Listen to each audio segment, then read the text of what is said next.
Fédération galactique, conclusion, partie 1. Bonjour à nouveau, merci de me rejoindre, je suis Maryse Varou.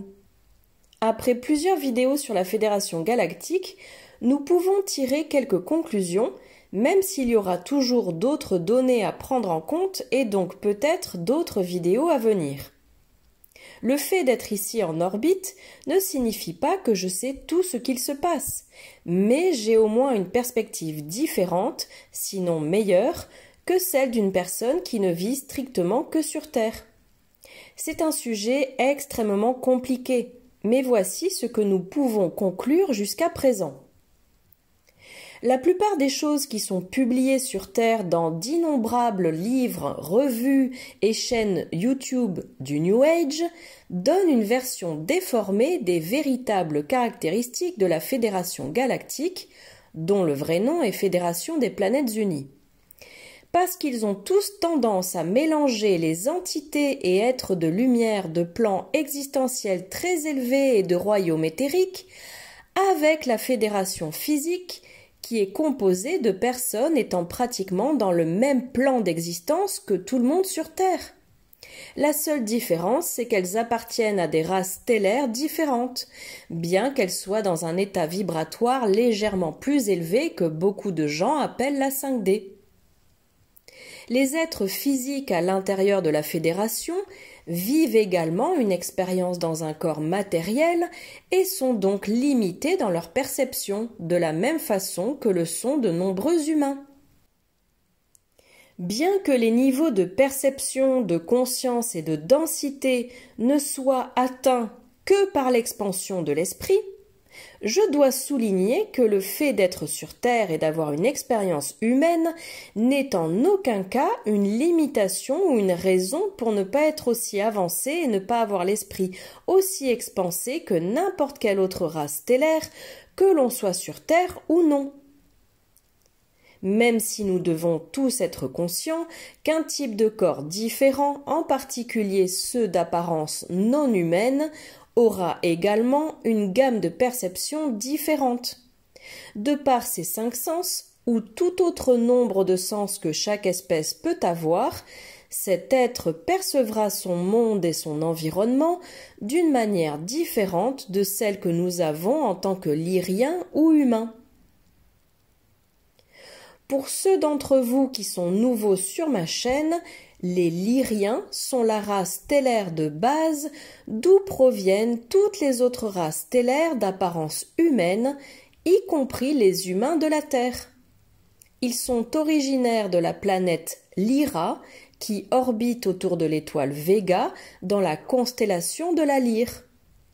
On pourrait aussi appeler tous les groupes de races stellaires d'apparence humaine simplement les humains de l'espace. Mais ce nom ne serait compris que par les personnes qui sont très liées à la Terre ou qui y vivent.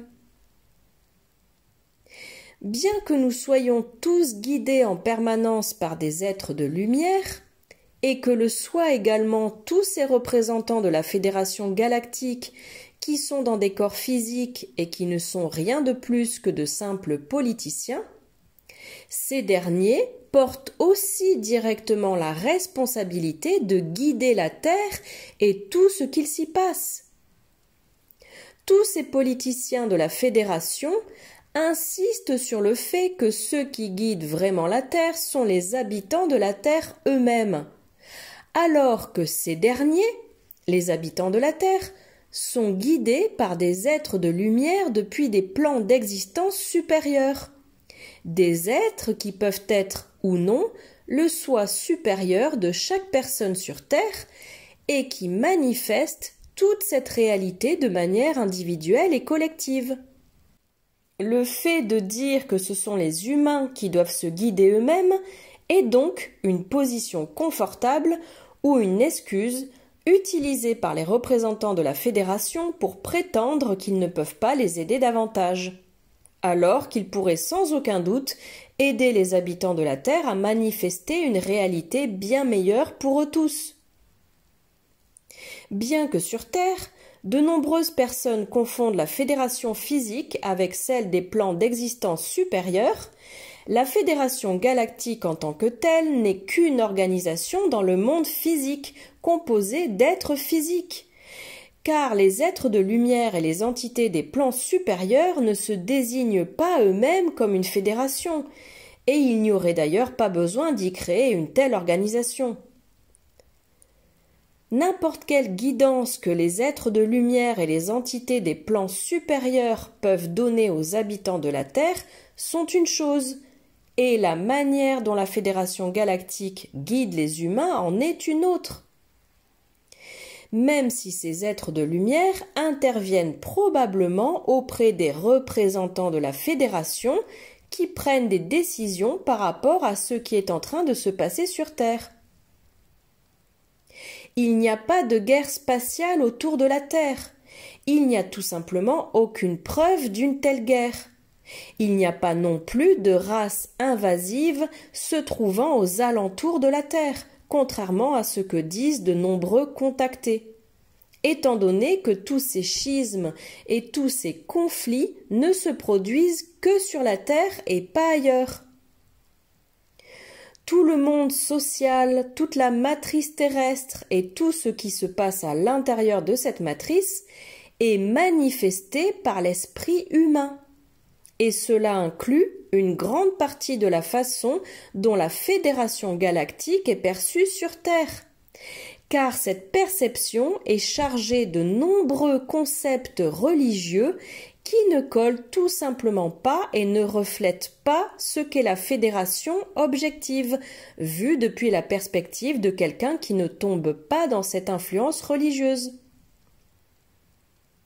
On sait que les groupes New Age et l'ensemble du mouvement en faveur du New Age sont contrôlés par beaucoup d'organisations religieuses qui les utilisent comme des outils pour contrôler les masses, et que la Fédération galactique en tant que concept est l'un de leurs outils préférés, car elle est utilisée pour donner à la partie de la population qui croit aux extraterrestres un certain sentiment d'espoir afin qu'elle se conforme au système que la Kabbale veut lui imposer. La société humaine est sous le contrôle de ses propres créations sous la forme de gouvernements, d'envahisseurs et de sociétés secrètes.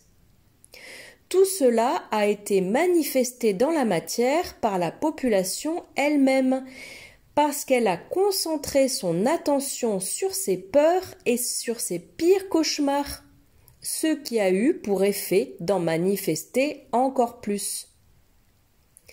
Les personnes au pouvoir, les politiciens, les membres de la Kabbale et leurs sociétés secrètes ne peuvent conserver leur pouvoir que si la masse de la population humaine continue à penser qu'ils sont nécessaires d'une manière ou d'une autre. Car ils dépendent de la population en général, ne serait-ce que pour exister. Et si la grande majorité des humains sur Terre refusent d'obéir à leurs ordres et de leur accorder leur attention créatrice, ils ne pourront pas maintenir leur contrôle sur la population. Depuis la perspective du moi supérieur, depuis le point de vue d'une âme dans les royaumes éthérés, la souffrance n'est pas perçue comme quelque chose d'entièrement mauvais, car elle n'est qu'un moyen d'atteindre une plus grande expansion en accentuant toutes les formes de contraste. Mais c'est au détriment de l'expérience limitée de cette même âme dans le monde physique où, même si le monde matériel est illusoire, son expérience est faite de difficultés et de beaucoup de souffrances. Je rappelle aussi que comme une âme se trouvant dans le monde physique n'a pas le même point d'attention que lorsqu'elle se trouve dans les royaumes supérieurs, elle ne peut pas être vue comme la même personne, parce qu'elle porte son attention sur deux points différents, l'un dans le monde physique et l'autre dans les royaumes éthérés. On pourrait donc en conclure qu'il s'agit en réalité de deux personnes et que par conséquent, celle qui se trouve dans les royaumes éthérés ne fait qu'exploiter cruellement celle qui se trouve dans le monde physique. Et ce, même si depuis les royaumes supérieurs de l'existence, cette même âme peut considérer le point d'attention dans le monde physique comme une partie d'elle, parce que sa conscience et ses connaissances sont suffisamment expansées pour pouvoir inclure également le point de vue physique. Par contre, tant qu'elle est incarnée dans un corps, cette même âme ne peut voir que son propre point d'attention limité. Sur Terre, il y a des restrictions pour que les humains ne puissent pas manifester des choses agréables. Parce que des êtres à l'extérieur veulent que les humains aient une expérience terrible pendant qu'ils sont dans le physique, pour soi-disant gagner en expérience et en contraste au nom de l'expansion de l'âme. Or, le fait que la fédération n'intervienne pas à ce niveau ne peut être vu que comme une négligence criminelle. Ce ne sont là que quelques conclusions, et d'autres émergeront à mesure que nous avancerons. Merci beaucoup de m'avoir écouté. À la prochaine fois. Avec tout mon amour. Maryse Varou.